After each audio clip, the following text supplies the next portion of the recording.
ઘણા સમયથી રાહ જોવાઈ રહી હતી કે પેટ્રોલનો ભાવ વધશે લોકો ચિંતામાં હતા અને આખરે કાલે મોડી રાત્રે સરકારે જાહેરાત કરી કે પેટ્રોલ અને ડીઝલમાં 3 રૂપિયાનો વધારો કરવામાં આવ્યો છે. એવામાં ઘણા લોકોને આર્થિક મુશ્કેલીઓ પડી રહી છે અને ખેડૂતોને ખાસ કરીને આમાં સૌથી મોટી મુશ્કેલી છે, કારણ કે એ લોકોને ખેતરમાં ડીઝલનો વપરાશ વધુ હોય છે અને 3 રૂપિયા વધતા તે લોકોના ખિસ્સામાં ખૂબ જ મોટો ખતરો આવવાનો છે.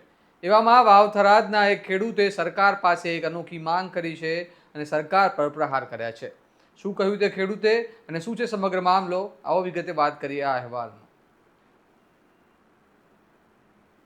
નમસ્કાર, હું ચિરાગ વર્ષાબેન, આપ જોઈ રહ્યા છો સ્વમાન.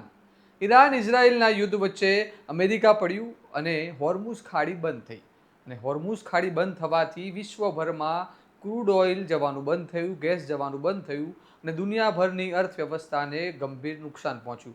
ભારતમાં પણ તે જ હાલત હતી અને ગઈકાલે વાવથરાદની અંદર ખેડૂતો એક પેટ્રોલ પંપની બહાર લાંબી લાંબી લાઈનો લગાવીને ઊભા હતા, કારણ કે એવી અફવા ફેલાઈ હતી કે પેટ્રોલની તંગી સર્જાવાની છે, કાં તો પેટ્રોલ મોંઘું થવાનું છે. લોકો કેરબા ભરીને 5-5, 10-10 કિલોમીટર દૂરથી 4-5 કલાક સુધી પેટ્રોલની લાઈનમાં ઊભા હતા. પરંતુ આખરે એવું સાબિત થયું કે ફક્ત અફવા છે, પેટ્રોલની અછત નથી. પરંતુ ગઈકાલે રાત્રે સરકારે જાહેરાત કરી કે પેટ્રોલ અને ડીઝલમાં 3 રૂપિયાનો વધારો થવાનો છે અને આ જોઈને ખેડૂતો ભારે રોષે ભરાયા છે, કારણ કે એક બાજુ ખેતીનો પાક નિષ્ફળ જઈ રહ્યો છે, તેમના પાકનો ભાવ નથી મળી રહ્યો અને ઉપરથી સરકાર તરફથી આ 3 રૂપિયાનો વધારો તેમના ખિસ્સામાં વધારે માર કરશે.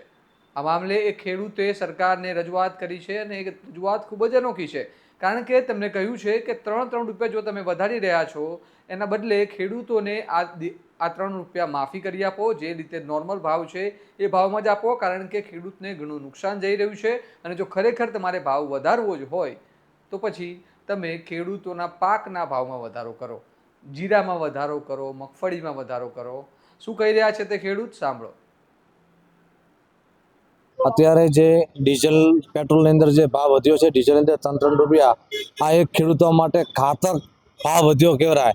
કે ખેડૂતો માટે પડતા ઉપર પાડો કે ચોમાસું વધારે વરસાદ નિષ્ફળ થઈ, રવિ સિઝનમાં બરાબર ખેડૂતો માટે છે નહીં અને એમાં પડતા ઉપર પાડો કે 3 રૂપિયા ડીઝલનો ભાવ વધી ગયો છે.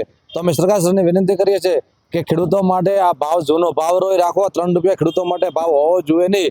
જો તમારે ભાવ વધારો હોય તો જીરાની અંદર વધારો, ઈસબગુલની અંદર વધારો. ખેડૂતોનો જે વેચવાનો જે માલ છે એનો ભાવ તો વધારવો નથી અને ડીઝલ માટે ભાવ વધારો છો, એટલે આ ખેડૂતો માટે તમે ખૂબ સારું કરી નથી અને અમે સરકારશ્રીને વિનંતી કરીએ છીએ એવી રીતના ધોરણે જે આ ભાવ 3 રૂપિયા વધ્યો છે, આ ખેડૂતો માટે ભાવ હોવો જોઈએ નહીં.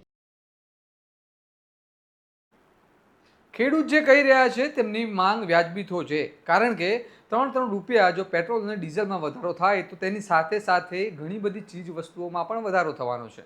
પરંતુ 3 રૂપિયા ખેડૂત વધારે આપશે, પરંતુ તેમનો જે ખેતીનો પાક છે, જે વારંવાર નુકસાનીમાં જઈ રહ્યો છે માવઠાના કારણે, બીજી અન્ય સમસ્યાઓના કારણે, તેમાં કોઈ જ વધારો નહીં થાય. ખેડૂતોને તો છેલ્લે ભોગવવાનું જ છે.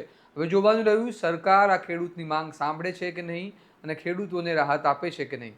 તમારું આ મામલે શું માનવું છે અમને કમેન્ટમાં જણાવો અને આ પ્રકારના વિશ્લેષણવાળા સમાચાર માટે તમારા સ્વમાનને લાઇક, શેર અને સબસ્ક્રાઇબ કરવાનું ભૂલતા નહીં. નમસ્કાર.